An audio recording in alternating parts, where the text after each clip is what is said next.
Welcome back. 10.2 के important question बता रहा हूँ, आराम से कर लेना, ठीक है ना।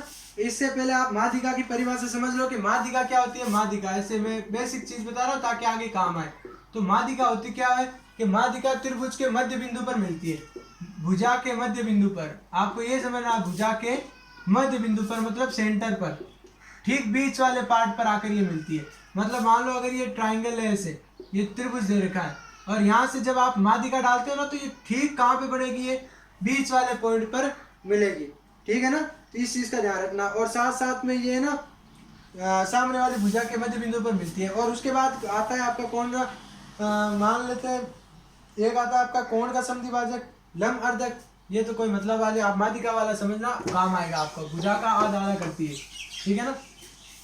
उसके बाद देखो मैं आपको क्वेश्चन करवा रहा हूँ, कौन सा पहले करवा रहा हूँ, दूसरा क्वेश्चन। इसके लिए आपको क्या आना चाहिए, इसके लिए आपको आना चाहिए ये परमेय, जो अपना कौन सा है परमेय 10.6।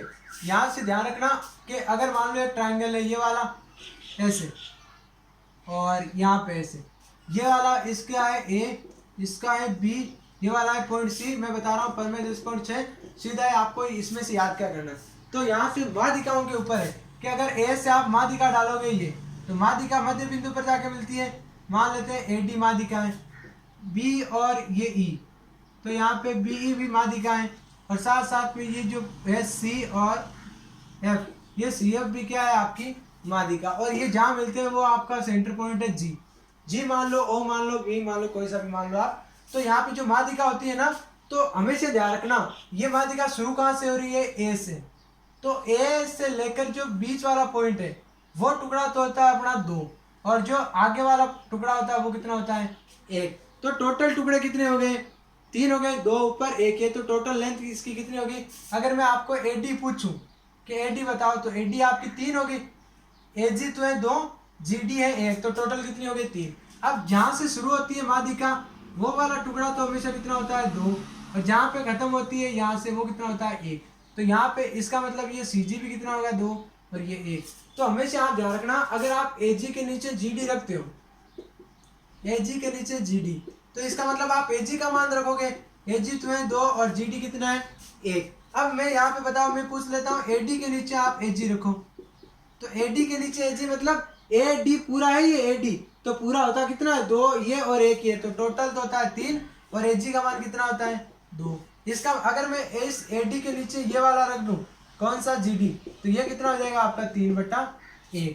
ये नॉर्मल सी चीज है। अगर मैं आपको ऐसे पूछ लूं, बताओ आप है ना बी ई के नीचे है ना जी ई बताओ, बी के नीचे जी, तो आप क्या देखोगे बी टोटल, हमेशा टोटल कितनी होती है 3, और यहाँ से जी कितना है केवल 1। अगर मैं ऐसे पूछ लूं, बताओ आप है ना एफ जी के नीचे बताओ आप है जी सी, तो एफ जी, तो एफ जी कहाँ है, देखो एफ से लेकर जी ये तो होता है हमेशा 1, और जी सी कितना है ये होता है हमेशा 2। तो इसका उल्टा भी आप कर सकते हो, जरूरी नहीं है 2/1 को, इसका उल्टा भी आप कर सकते हो कि जी डी ऊपर और यहाँ पे ए जी नीचे, तो ये कितना हो जाएगा आपका 2/1/2। तो ये माध्यिकाओं का है जो काम आएंगे आपको, ठीक है। इस पर आधारित है आपके बहुत सारे क्वेश्चन। मैं तो कहता हूँ जितने भी करवाऊंगा क्वेश्चन इंपॉर्टेंट वो सब इसी पर आधारित है। तो आपको जो क्वेश्चन नंबर दे रखा है 2, वो आपको क्या दे रखा है कि एक त्रिभुज है आपका और उसकी है माध्यिकाएं। तो त्रिभुज की माध्यिकाएं दे रखी है, इसका मतलब माध्यिकाओं ए डी है, बी है, जी है, प्रतिच्छेद करती है ए जी। देखो अब मेरी बात ध्यान से समझना, यहाँ पे यह है आपका चतुर्भुज, त्रिभुज है, चतुर्भुज थोड़ी होता है। ये यहाँ पे ये हो जाएगा ए, ये बी, ये सी, और ए डी माध्यिका, फिर बी ई माध्यिका, फिर सी एफ माध्यिका। ये उसके बाद आपको पता है ये वाला पार्ट 2 होता है, ये वाला पार्ट 1 होता है। लेकिन आपको क्या दे रखा है कि ए जी तो है 6, मतलब ए जी कितना हो गया 6, और तो यहाँ पे दे रखा है आपको कौन सी ए जी, चलना तो ए जी दे रखी है कितना 6 सेंटीमीटर, और उसके बाद जो दे रखा है आपको कौन सा बी ई दे रखा है आपको 9 सेंटीमीटर, 9 सेंटीमीटर। और उसके बाद दे रखा है आपको जी एफ दे रखा है आपको कितना 4.5 सेंटीमीटर। और आपको पूछा क्या है, आप बताओ हमें जी डी बता दो कि कितना आएगा, और साथ साथ में आप बी जी बता दो कितना आएगा, और साथ साथ में आप क्या बता दो हमें सी एफ बता दो कितना आएगा। तो वी नो दैट जो रिलेशन दे रखा है वो आपको देखो एजी और जीडी में चाहिए ना, तो एजी यहाँ होता है, तो हम ये जानते हैं कि एजी और जीडी, आपको एजी और जीडी में दे रखा है, तो एजी के नीचे में जीडी लूंगा, तो वी नो दैट हम यहाँ पे लिख लेते हैं, यहाँ पे वी नो दैट हम क्या जानते हैं कि एजी के नीचे अपना जीडी, तो ये होता है 2/8। अब यहाँ से एजी की वैल्यू पुट करो, एजी कितना है 6 अपॉन में जीडी 2 अपॉन में 1, इस जीडी को ले आओ यहाँ पे, तो ये आ जाएगा जीडी उठ के भाग के यहाँ से, और इस ए का कोई मतलब नहीं है, 2 को ले आओ नीचे, तो हम कह सकते हैं कि जीडी किसके बराबर आया, 3 के बराबर। तो जीडी अपना कितना आ गया, 3 के बराबर आ गया, ठीक है ना, ये जीडी आया 3 के बराबर। और साथ साथ में आप क्या कह सकते हो, जीडी 3 आया नहीं, 3 सही तो है, हाँ। उसके बाद देखो बीई और बीजी के अंदर, तो बी टोटल होता है और बीजी ये वाला होता है, तो मैं यहाँ पे चाहिए बीई के नीचे कौन सा, बीजी, तो बीई तो होता है 3 और बीजी ये वाला कितना होता है, जहाँ से शुरू हो रहा है वो 2 होता है, तो यहाँ से बीई का मान कितना दे रखा है 2 अपॉन में बीजी इज इक्वल टू 3/2, तो इसको ले आओ इधर, तो बीजी उठ के जाएगा यहाँ पे, 2 आएगा कहाँ पे, यहाँ पे, 3 आएगा कहाँ पे, यहाँ पे, क्योंकि 3 तो आ जाएगा ये वाला उठ के नीचे और 2 जाएगा ऊपर, तो यहाँ से इसको काट दो जितना काट सकते हो, ये 3 से ये कटेगा कितनी बार, 2 बार, नहीं 3 बार कटता है, क्या कर रहे हो, 3 से ये वाला कटता है, इसको देखो 9 अपॉन में 3, ये इससे कटेगा कितनी बार, 3 बार, तो 2 × 3 बराबर का बीजी, और तो बीजी की यहाँ से वैल्यू क्या आ गई 6 सेंटीमीटर। और उसके बाद सीएफ और जीएफ में दे रखा है, तो टोटल सीएफ और सीएफ के नीचे आपको क्या चाहिए, जीएफ चाहिए, जीएफ चाहिए है ना, तो सीएफ की वैल्यू तो आप वैसे तो 3 होती है, यहाँ पे 2 होती है, ये जीएफ कितना होता है, जीएफ ये यहाँ ये होता है 2 और ये वाला होता है 1, तो सीएफ आपको पूछा है, और यहाँ से 3 अपन में जीएफ कितना दे रखा है 4.5, तो इसको तिरछा गुणा कराओगे तो ये कितना आएगा, सीएफ बराबर, और यहाँ पे आ जाएगा 3 × 4.5, और जीएफ आपको दे, यहाँ पे सीएफ आपको पूछा है, तो यहाँ से जो टोटल वैल्यू आएगी इसको मल्टीप्लाई करवा दो, तो यहाँ 15 और यहाँ पे आएगा 12 और 1, सातवां आपको कैसा दे रखा है कि अब की बार है ना, आपको एडी ये तुम्हारा दिखा है, जीएफ अब की बार दे रखा है कितना, जीएफ बराबर दे रखा है 4, और आपको पूछा कौन सा है कि आप जीसी बताओ, तो आप सातवें का पहला आप लिख लेना वी नो दैट हम ये क्या जानते हैं, एक तो जीएफ और जीसी, आपको ये वाला पूछा है, तो यहाँ पे जीसी बोलो या सीजी बोलो, तो सीजी तो होता है 2 और जीएफ कितना होता है 1, तो मैं यहाँ से कैसे लिखता हूँ कि सीजी बटा जीएफ, ठीक है ना, तो सीजी कितना होता है, ये वाला 2 होता है, ये वाला 1 होता है, 2/1, तो सीजी तो आपको पूछा है और सीएफ दे रखा है 4, तो यहाँ पे सीजी बटा 4 बराबर 2/1, तो सीजी बराबर कितना हो जाएगा 2 × 4, मतलब कि ये कितना आ जाएगा आपके पास, ये आ जाएगा 8। और उसके बाद दूसरा आपको कौन सा दे रखा है कि एडी अगर 7.5 हो, ये वाला बी है, तो आप किसकी वैल्यू बताओ, आप बताओ जीडी की, तो हमें पता है कि अगर मैं एडी के नीचे क्या लूंगा जीडी, तो एडी तो मेरा टोटल होता है ना, एडी ये वाला टोटल होता है 3, और जीडी का मतलब ये होता है 1, तो एडी की जगह तो आप रख लो 7.5, और यहाँ पे जीडी की जगह रख लो जीडी, ये आ जाएगा 3/1, फिर यहाँ से इंप्लाइज दैट अगर जीडी निकालोगे तो जीडी को इधर भेज दो इस 3 के साथ में जीडी, और ये 3 कहाँ उठ के आ जाएगा नीचे, तो 3 आ जाएगा नीचे, तो 75 के अंदर 3 का भाग देते हो तो क्या 25 बार जाता है, पॉइंट के बाद 1 तो पॉइंट के बाद 1, तो ये जीडी की मान कितना आ गया आपका, ये आ जाएगा 2.5, ठीक है ना, तो सातवां ऐसे आराम से करोगे तो हल हो जाएगा आपका।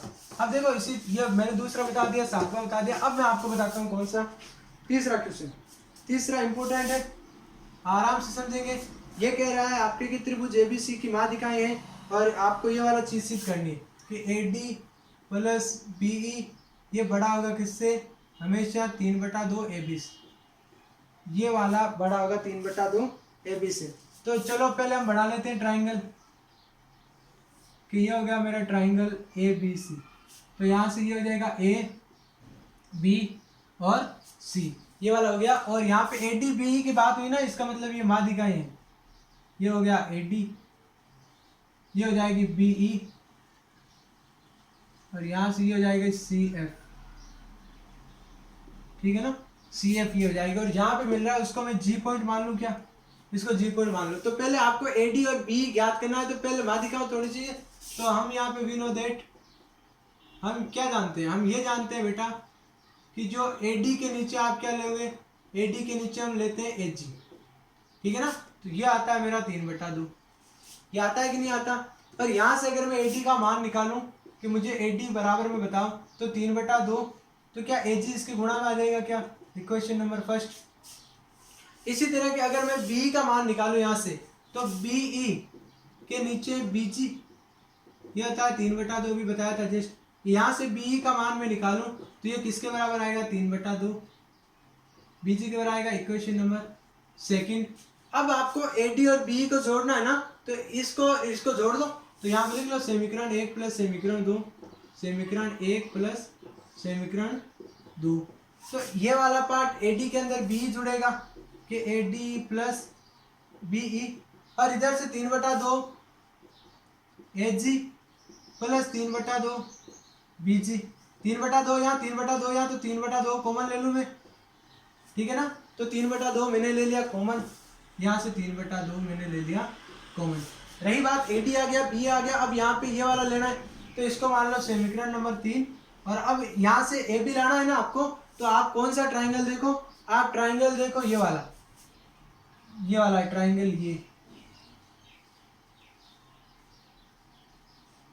ये वाला ट्राइंगल आपको देखना है, ठीक है ना। और तो मैं ले लेता हूँ त्रिभुज कौन सा, ABG में। अगर आपको छठी क्लास में याद है तो हमेशा पढ़ते हैं कि त्रिभुज की दो भुजाओं का योग हमेशा तीसरी से ज्यादा ही होता है। तो त्रिभुज में यहाँ पे लिख लेता हूँ नोट, आप ये ध्यान रखना, हम ये हर पर्सन 10.6 के हर पर्सन में ये काम आएगा कि त्रिभुज की दो भुजाओं का योग, त्रिभुज की दो भुजाओं का योग हमेशा तीसरे से ज्यादा होता है। दो भुजाओं का योग, दो भुजाओं का योग हमेशा तीसरी भुजा से तो ज्यादा ही होता है, तीसरी से क्या होता है, ज्यादा होता है या अधिक होता है, ठीक है ना, ये अधिक होता है। तो ये क्यों होता है, क्योंकि जब अधिक होगा ना योग तभी ट्राइंगल बनेगा, वरना ट्राइंगल बनता ही नहीं है अगर ये वाला नियम काम नहीं करता। तो अगर मैं इसके हिसाब से देखूं कि ये वाला ट्राइंगल यहाँ पे ये, तो मैं AG को और BG को जोड़ दूंगा तो हमेशा AB से तो ज्यादा ही आएगा। अगर मैं इस AG को और BG को जोड़ दूंगा तो हमेशा AB से तो ज्यादा ही आएगा ना ये। अगर मैं इस AG को और BG को जोड़ूंगा तीसरी से हमेशा ज्यादा ही आएगा। अब मैं इसको यहाँ मान रखने के लिए इसको भी 3/2 से गुणा कर देता हूँ, इसको भी 3/2 से गुणा, AG प्लस BG, और इसको भी 3/2 से गुणा, और इसको मान लेता हूँ इक्वेशन नंबर 4। तो इक्वेशन 3 और 4 के हिसाब से AD की जगह तो AD, B की जगह हो गया B। अब इस बराबर, इस पूरे की जगह बराबर के चिन्ह सहित मैं इसकी जगह मान पुट क्या कर दूंगा, ये वाले चिन्ह, और ये हो जाएगा अपना AB, वो भी कौन सा, 3/2 वाला। तो क्या मेरा ये आंसर हुआ, क्या ये मेरा आंसर हुआ। तो ये हो गया हेंस प्रूफ। अब इसके जैसा एक क्वेश्चन आता है आपका कौन सा, 5वां क्वेश्चन, ये ध्यान रखना 5वां क्वेश्चन। अब 5वां क्वेश्चन क्या है, 5वें क्वेश्चन में इतना तो काम करेंगे, अब इससे जस्ट आगे चलेंगे। तो तीसरा जहां खत्म होता है ना उससे आगे 2 कदम स्टेप आगे चलोगे ना तो 5वां आएगा। अब मैं 5वां बता रहा हूँ, ठीक है, यहां तक लिखना। 5वें में भी यही होगा, 5वें में मैं पूरा AD, पहले आप ये करना वी नो दैट, ये यहाँ से वापस ये, फिर वापस ये, फिर वापस ये, फिर वापस ये, लेकिन 5वें में थोड़ा 2 कदम आगे और चलेंगे, इसके लिए मुझको मिटाना पड़ेगा। अब मैं 5वां बता रहा हूँ। तो 5वें के लिए ये रिजल्ट कहाँ से आया ये पता चल गया ना, तो ये रिजल्ट आपको पता चल गया 5वें में। इसको मान लो इक्वेशन नंबर फर्स्ट, या फिर 4, आगे 4 तक मानना था ना, अब इसे इक्वेशन नंबर 5 मान लो। मैं 5वां क्वेश्चन बता रहा हूँ, इसी से जस्ट आगे, क्योंकि वही काम करेंगे दोबारा मजा थोड़ी आएगा। तो जैसे ये हुआ, अब आप यहाँ पे एक बात नोटिस करो कि AD और B को जोड़ा, तो यहाँ पे देखो AD ये और BE को जोड़ा तो इससे 3/2 बराबर है। मतलब कि इस लाइन से जो माध्यिकाएं निकलती है, ये माध्यिका एक पॉइंट से निकलती है, वो इससे निकलती है, वो उसी भुजा, किस भुजा से निकल रही है, ये वाली और इस भुजा, तो ये दोनों ही इस लाइन से निकल रही है, तो इसके बराबर। तो इसी प्रकार क्या होगा कि अगर मैं इस B को जोड़ दूंगा, इस B को जोड़ दूंगा किससे, इस CF माध्यिका में, तो ये किससे 3/2 किससे बड़ा होगा? तो अब की बार देखो ये किससे निकल रहा है, एक तो निकल रहा है बी पॉइंट से, एक निकल रहा है सी से, इसका मतलब ये बी सी, और इसको मान लो इक्वेशन नंबर 6। इसी प्रकार आगे चलोगे, अब कर मैं सी एफ ए डी को जोड़ लेता हूँ और सी एफ को जोड़ लेता हूँ, तो ये बड़ा और बराबर कौन सी भुजा के होगा? ये एक तो ए से निकल रहा है, एक से निकल रहा है, इसका मतलब एस सी से, ये हो जाएगा ए सी, इक्वेशन नंबर 7 मान लो। और अब आप तीनों को जोड़ लो, समीकरण 5 प्लस समीकरण 6 प्लस समीकरण 7, इनको जोड़ दोगे तो देखो क्या होगा कि इधर वाले पार्ट तो इधर जुड़ेंगे और उधर वाले पार्ट उधर जुड़ेंगे। ये तो एडी में जुड़ेगा बीई और एडी, तो एडी और एडी कितनी बार हो गया? 2 बार एडी, प्लस बीई और बीई तो कितनी बार हो गया? 2 बार बीई, और सीएफ कितनी बार हो गया? 2 बार सीएफ। तो सब जगह 2 है, तो मैं यहाँ से 2 क्या ले लेता हूँ कॉमन, ये भी गया, ये भी गया, और ये हो जाएगा बीई, 2 तो कॉमन ले लिया अभी जस्ट, और ये हो जाएगा सीएफ। और यहाँ से ये बड़ा 3/2, यहाँ 3/2 या 3/2 या, तो 3/2 भी कॉमन ले लो, और यहाँ से क्या बचेगा? ए बी, यहाँ से क्या बचेगा? बी सी, और यहाँ से क्या बचेगा? ए सी। ये हो गया। अब ये 2 यहाँ भाग में इधर आएगा, किसमें? गुणा में, तो ये हो जाएगा 4 A D plus B E plus C F, और ये बड़ा या बराबर होगा 3 A B plus B C plus A C. तो ये वाला कौन सा हो गया आपका? 5वां क्वेश्चन हो गया। तो देखो तीसरे से जेड 4 लाइन आगे लिखोगे ना, तो आपका 5वां भी हल हो जाएगा। तो मैंने क्या कहा था, ये वाली माध्यिकाओं वाली लाइन है ना, सब जगह काम आई। ये इतना हो गया। अब मैं आपको बताता हूँ चौथा क्वेश्चन, ठीक है, इंपॉर्टेंट है, आराम से करना हल। आपको ये जो पर्सन होते हैं ना, इनके कॉन्सेप्ट समझो रे यार, आप कितना रटोगे, ज्यादा रट नहीं सकते, तो इनके कॉन्सेप्ट समझने की कोशिश किया करो। तो यहाँ से मैं बताता हूँ चौथा, सिद्ध कीजिए कि 2 माध्यिकाओं का योग हमेशा तीसरी से ज्यादा होता है। वापस वही बात आ गई कि 2 माध्यिकाओं को जोड़ना है, हमेशा तीसरी से क्या आएगा? ज्यादा। तो माध्यिकाएं अब की बार ये होती है कि एडी माध्यिका बी माध्यिका को जोड़ोगे तो सीएफ से ज्यादा आएगा, या फिर इन दोनों को जोड़ोगे तो इससे ज्यादा आएगा, या फिर इन दोनों को जोड़ोगे तो इससे ज्यादा आएगा। बात वही है। तो पहले आपको बनाना पड़ेगा एक ट्राइंगल, ये वाला बना लो ट्राइंगल। यहाँ पे मैंने बना लिया ए बी और सी, और यहाँ से एक माध्यिका खींच दी मैंने, यहाँ से लगाकर यहाँ तक डी, फिर ये वाली माध्यिका खींच दी मैंने ई, और यहाँ से ये वाली माध्यिका मैंने कौन सी खींच दी? एफ। खींच दी कि नहीं खींच दी? ये तीनों माध्यिकाएं खींच दी। अब आपको ये वाली चीज सिद्ध करनी है, और जो पॉइंट मिल रहा है उसको मान लेता हूँ मैं ए जी। तो यहाँ पे मेरे को करना पड़ेगा एक रचना, और रचना में क्या कर देता हूँ कि जितना ये जी डी है ना, जितना जी डी है उतना ही डी एच खींच देता हूँ। मतलब यहाँ से कोई पॉइंट खींच देता हूँ मैं जो एच तक जाएगा, और ये दोनों बराबर है, ये वाला पॉइंट और ये वाला पॉइंट, कि मैंने कहा जी डी बराबर कितना? D H. इसकी मैंने रचना की, और साथ साथ में क्या कर दिया? इसको मिला दिया इससे, और बी व सी को एच से मिलाया, एच से मिला दिया। अब जैसे ये मिला तो ये क्वाड्रिलेटरल बन गया, ठीक है ना। अब यहाँ से ध्यान से समझना, अब इसका मतलब देखो डी जितना ये है ना, जितना जी डी है उतना ही डी एच है, तो क्या ये डी इसका मध्य बिंदु हुआ? तो मैं ऐसा कह सकता हूँ कि डी है ना, डी जी एच का मध्य बिंदु है। ये क्यों है? क्योंकि जितना डी एच जितना जी डी, ये और ये बराबर है। साथ साथ में ये कह सकता हूँ कि डी बी सी का भी मध्य बिंदु है, बी सी का मध्य बिंदु है।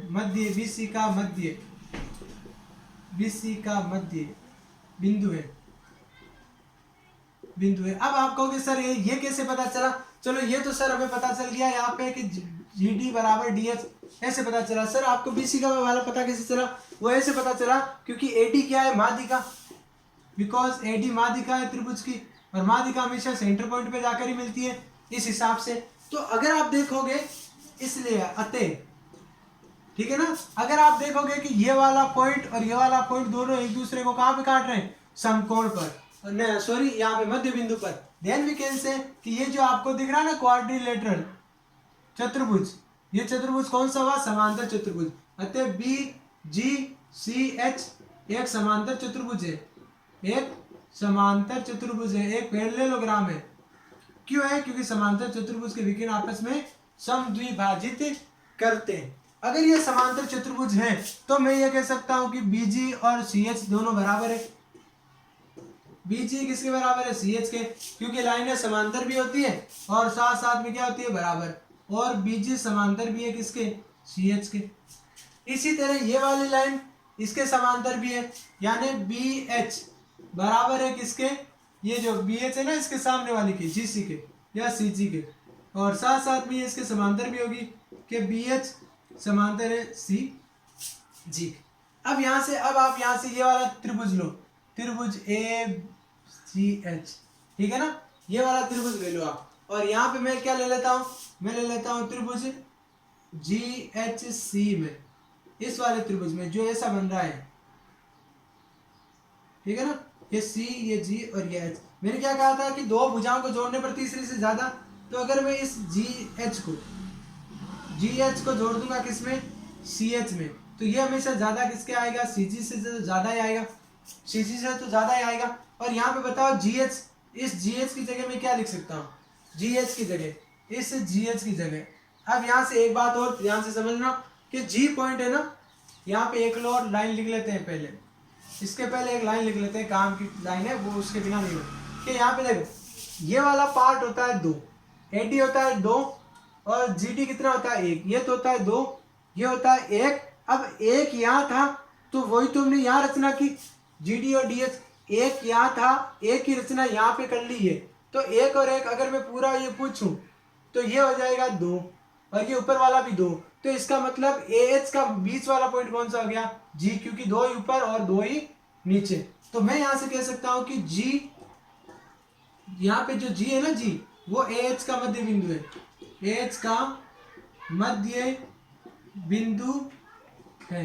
और अगर ये AH का मध्य बिंदु है तो हम यहाँ से क्या कह सकते हैं कि यहाँ पे जितना AG है वो किसके बराबर है? AG किसके बराबर है? ये AG, ये GH के बराबर है।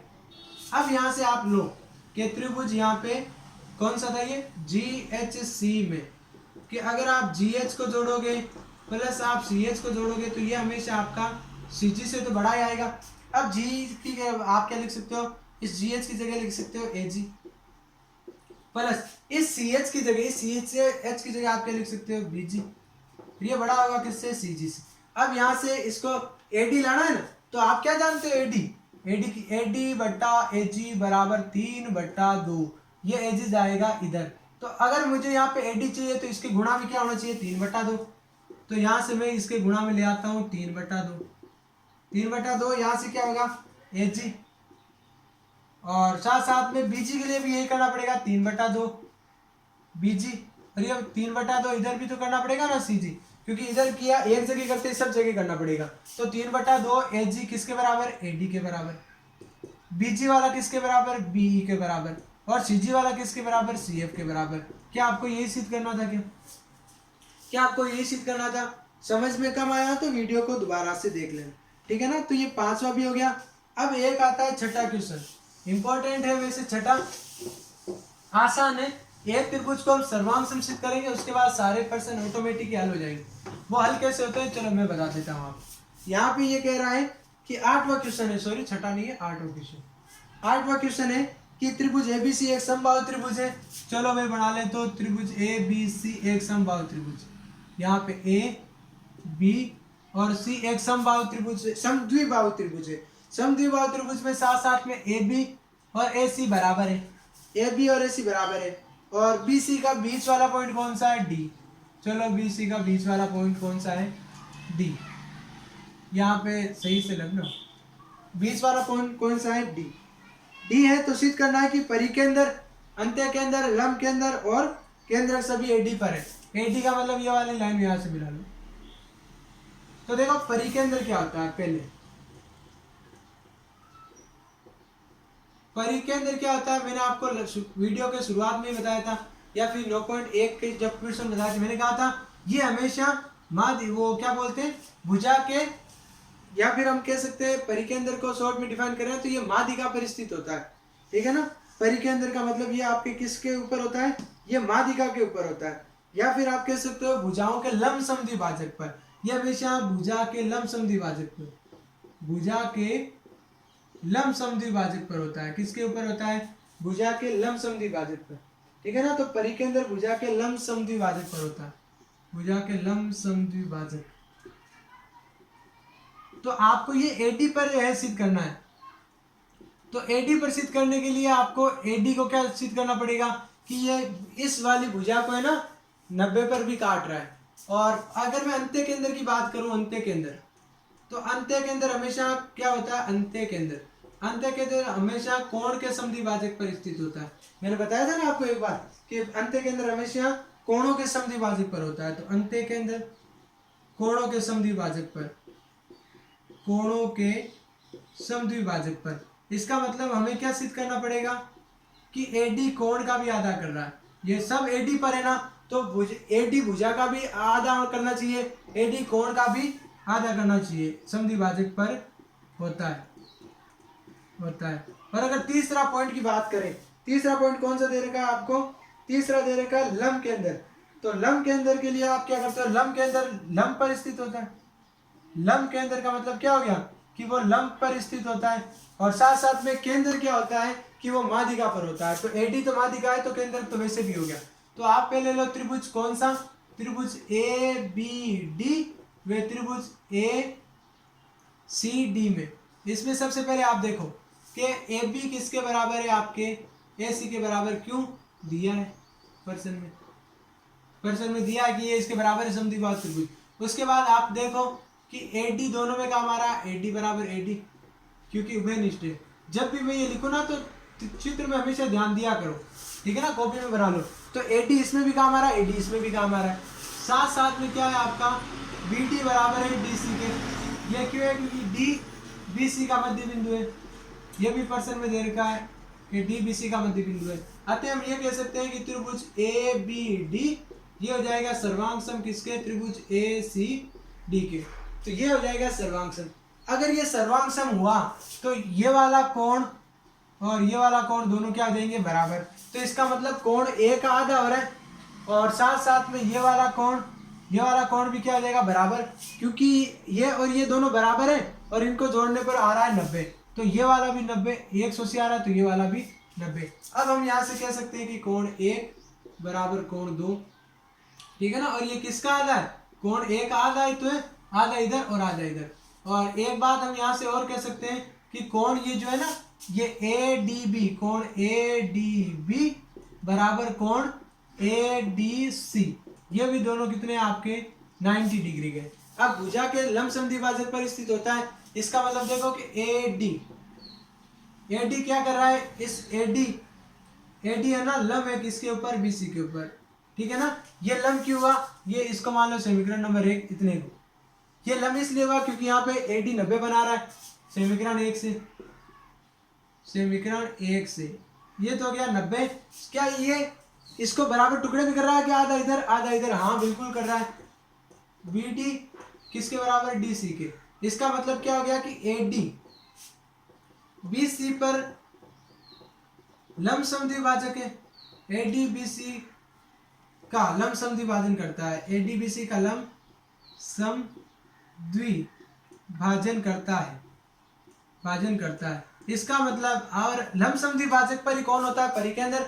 अतः आप यहाँ लिख लेना, अतः परिकेंद्र एडी पर स्थित है। ये वाली लाइन आप खुद लिख लेना, अतः परिकेंद्र एडी पर स्थित है। परिकेंद्र वाला हो गया। अब अंत्य केंद्र वाला, अंत्य के लिए आने से कोणों का आधा। तो क्या यहाँ पे एडी कोण 1 बराबर कोण 2 बराबर कोण ए बटा 2। तो इसका मतलब क्या हो रहा है कि एडी कोण ए का आधा है, एडी कोण ए का समद्विभाजक है, समद्विभाजक है। और इसके कोण के समद्विभाजक पर कौन होता है? अंत्य केंद्र।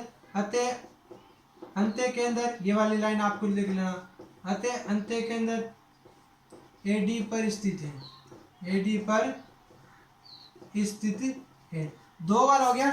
लंब केंद्र किसके ऊपर होता है? इसको मैं बिठा देता हूँ। लंब केंद्र होता है लंब के ऊपर। तो लंब यहाँ पे है क्या? 90 डिग्री। तो क्या यहाँ पे 90 डिग्री है? देखो यहाँ पे ये 90 बन रहा है, इसका मतलब आप लिख लेना लंब के अंदर लंब पे होता है, और लंब के अंदर लंब पे होता है, इसका मतलब सॉरी क्या बोलते हैं इसको, लंब के अंदर है ना शीर्ष लंब पे होता है। यहाँ पे मैं दोबारा लिख रहा हूँ, गलती से निकल गया मुझसे, कि लंब के अंदर जो होता है वो कहाँ से होता है, लंब के अंदर शीर्ष लंब पर होता है, शीर्ष लंब पर होता है, मतलब कि शीर्ष लंब पर, शीर्ष लंब का मतलब शीर्ष से 90 आना चाहिए। अतः एडी है ना, एडी एडी शीर्ष लंब है, क्योंकि ये जो 90 आ रहा है वो कहाँ से आ रहा है, ये जो एडी 90 है वो इस शीर्ष से ही तो आ रहा है, एडी शीर्ष लंब है, अतः लंब के अंदर एडी पर होगा, अतः लंब के अंदर एडी पर होगा, एडी पर होगा। रही बात केंद्रक की, केंद्रक बोलो या गुरुत्व केंद्र बोलो, तो ये हमेशा कहाँ पे होता है, माध्यिका पर, ये हमेशा माध्यिका पर होता है। तो आप लिख लेना केंद्रक माध्यिका पर स्थित होता है। केंद्रक कहाँ होता है, केंद्रक माध्यिका पर स्थित होता है, या माध्यिका के संगम बिंदु पर स्थित होता है। संगम बिंदु मतलब ये यहाँ से माध्यिका यहाँ पे, ये यहाँ से माध्यिका यहाँ पे, तो इसका जो संगम बिंदु होगा वो ही तो होगा। तो बताओ ये संगम पॉइंट एडी पर ही तो आता है ना, तो इसका मतलब केंद्रक भी एडी पर होगा। यहाँ पे केंद्रक, यहाँ पे लिख लेना माध्यिका के संगम बिंदु पर होता है, संगम बिंदु पर होता है, बिंदु पर होता है। इसका मतलब क्या हो गया कि केंद्रक एडी पर स्थित है। ये हो गया आपका हैंस प्रूफ। इतना ही सिद्ध करने थे या और कुछ सिद्ध करने, चलो तो फिर ठीक है हम करते हैं, ठीक है, इतना सब कुछ हो गया। तो अगर और भी कुछ डाउट आता है, सही से समझ में नहीं आता है ना, तो वीडियो को दोबारा देख लिया कर। देखो बात कहनी तो नहीं चाहिए, लेकिन मैं ऐसे बता देता हूँ, अगर आप इतनी देर रुके हो वीडियो में, इसका मतलब आप पूरा वीडियो देख रहे होंगे। तो क्या है कि जब हम वीडियो अपलोड करते हैं, या फिर आपको क्या, हमें वीडियो की हर एक चीज़ के बारे में, कौन देख रहा है कौन नहीं देख रहा है, सब पता चलता है। तो उसमें क्या दिखा रहा है कि जो 75% लोग जो हमारी वीडियोस देखते हैं ना, वो चैनल को सब्सक्राइब करते ही नहीं, ठीक है। केवल 25% लोग चैनल को सब्सक्राइब करते हैं, मतलब कि 75% लोग वीडियो तो देखते हैं लेकिन चैनल को सब्सक्राइब नहीं करते। बेटा कर दो चैनल को सब्सक्राइब। क्या है ना, सुबह से बेंच स्टार्ट होते हैं हमारे, इसलिए शाम तक आते आते एकदम एनर्जी लॉस्ट हो जाती है। फिर भी हम सोचते हैं कि कोई बात नहीं, बच्चों के लिए वीडियो बनाएं, आपके लिए मेहनत से वीडियो बनाते हैं, आपको समझाते हैं। तो ये 75% अब है ना 100% हो जाना चाहिए, कि 100% लोग वो जो सब्सक्राइब देखते ही सब्सक्राइब कर देते हैं, ठीक है। आप जब बहुत सारे लोग जुड़ जाओगे ना कनेक्ट, मतलब अभी आप कम लोग हो, तो कम लोग हो तो हमें फिर भी क्या डर लेता है कि यार बच्चे ने सब्सक्राइब इसलिए किया क्योंकि उसको पढ़ना है पढ़ना है पढ़ना है।